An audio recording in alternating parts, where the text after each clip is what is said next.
Dans un conflit armé, des enfants meurent. C'est horrible.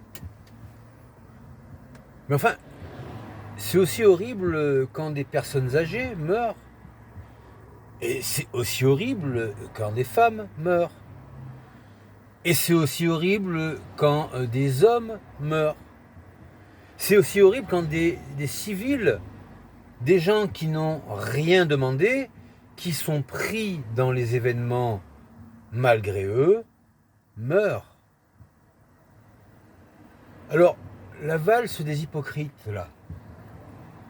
Ces gens qui ont leur tablette, smartphone, ordinateur, là, dont les composants sont récupérés par des gosses mal nourris, quelque part en Afrique, ou des ouvriers esclaves quelque part dans les pays asiatiques.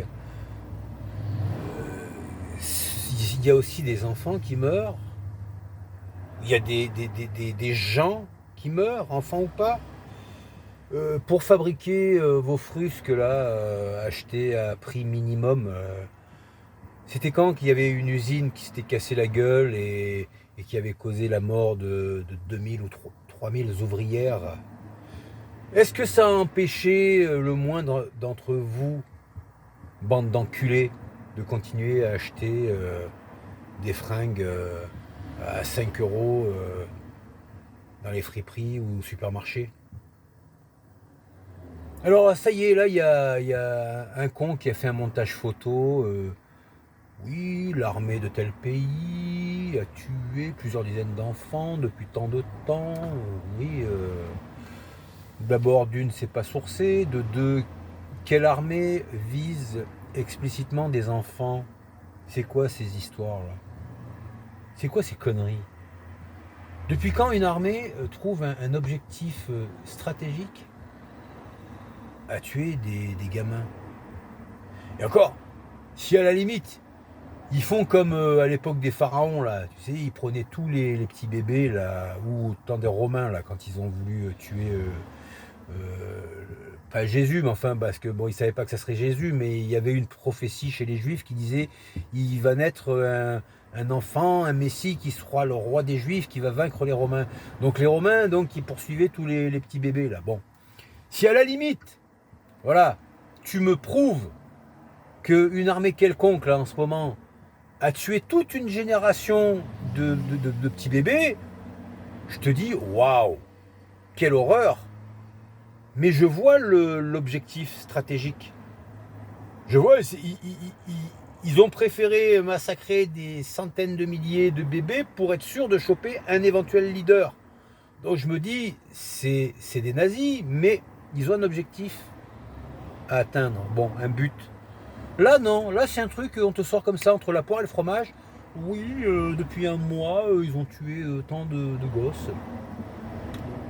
Voilà, comme ça. Tu vois. Moi, si je te dis en France, là, dans la même période, il y a eu un millier d'attaques au couteau sur des gens qui ne demandaient rien, qui ne faisaient que passer dans leur rue en France. Voilà, je peux étayer, je peux sourcer, je peux expliquer ce qui se passe. Mais là, oui, ah oui, des dizaines de bébés, de gosses tués par l'armée Intel. Mais ça veut tout dire, ça veut rien dire. Voilà. Et c'est propagé sur les poubelles d'Internet par des gens qui se croient malins et qui ne voient même pas l'analogie qu'il peut y avoir avec l'Ukraine. Parce que c'est le copier-coller de l'Ukraine. Et l'Ukraine, tel que c'est parti, ça va durer au minimum 80 ans. Parce que c'est le même processus. Tu as des pays tout autour qui alimentent, qui alimentent, qui alimentent, qui alimentent. Alors que si tu coupes l'alimentation, tu obliges les belligérants à s'asseoir à une table de négociation. Voilà. Tu obliges le petit à dire, bon, l'autre il est vraiment très gros, j'arriverai jamais à le bouffer. Quelles sont les alternatives pour faire cesser immédiatement les tragédies humaines, les morts, que ce soit des enfants, des adultes ou des vieillards? Là, non, on alimente. Voilà. Comme en Ukraine, là on envoie un César ou deux Césars, on envoie des munitions, on envoie des ceci, des cela, chacun envoie un petit peu.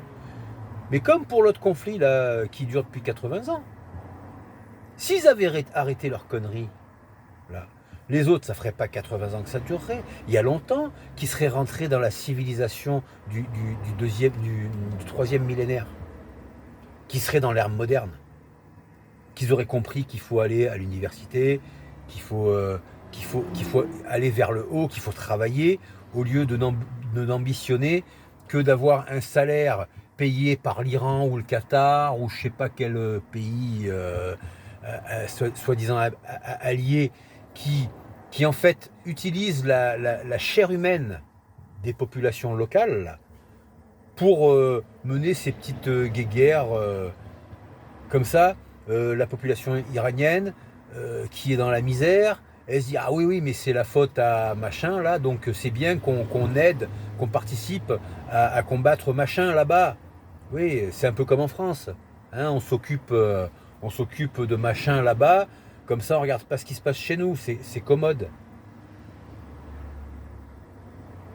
Enfin, des gosses sont morts, ben oui, et il va continuer à en mourir encore. Donc, tant que vous soutiendrez ces minables, qui ne sont ni un pays, c'est pas un pays, c'est un territoire.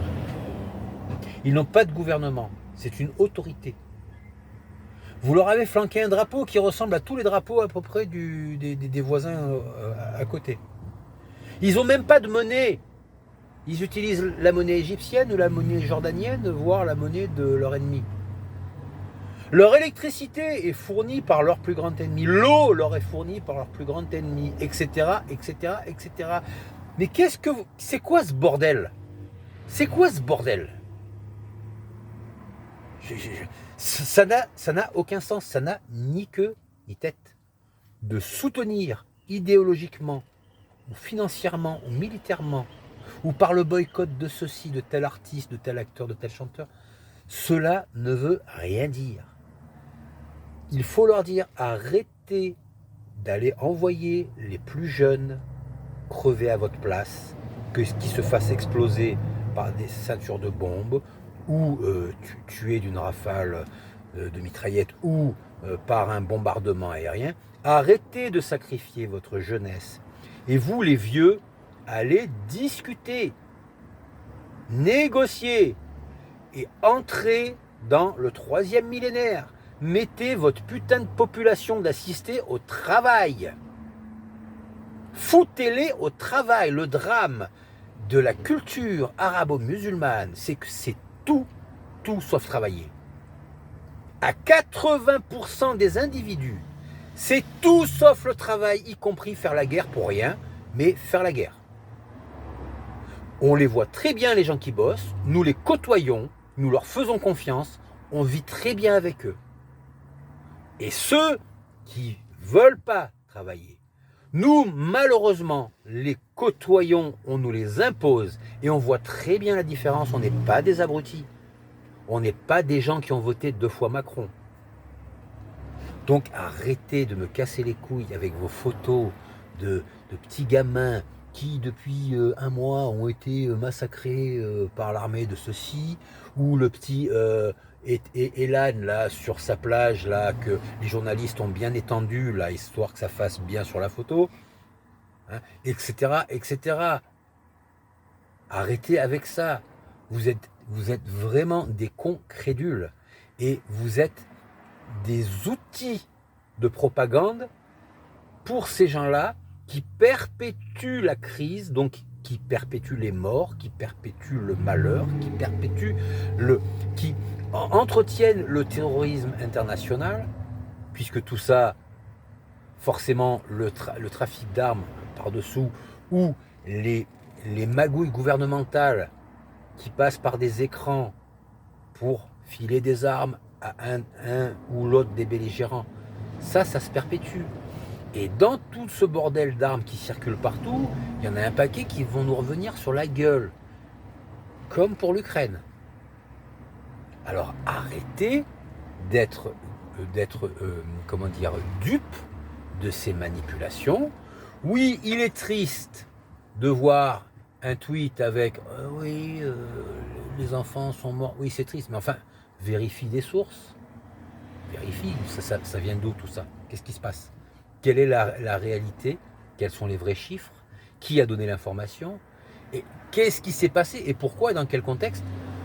Est-ce que ces enfants ont été utilisés comme bouclier humain? Est-ce qu'on a foutu, comme ils font en Ukraine, parce qu'ils reprennent exactement les mêmes méthodes que de l'autre côté de la Méditerranée, est-ce qu'on a foutu un lance-missile au milieu d'une école pour attirer un feu de réaction, ce qui a forcément causé la mort de dizaines de gosses?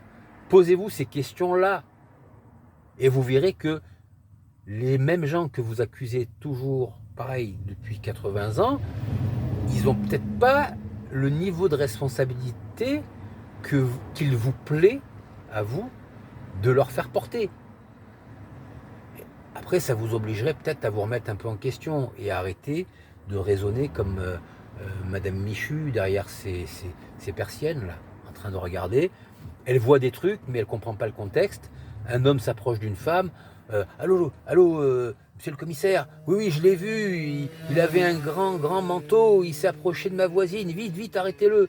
Puis en fait, c'est une connaissance de la dame qui lui a apporté des fleurs et lui a fait la bise et tout allait très bien. Mais dans le regard de Madame Michu, qui est souvent le vôtre, c'était un truc terrible. Merci de votre attention.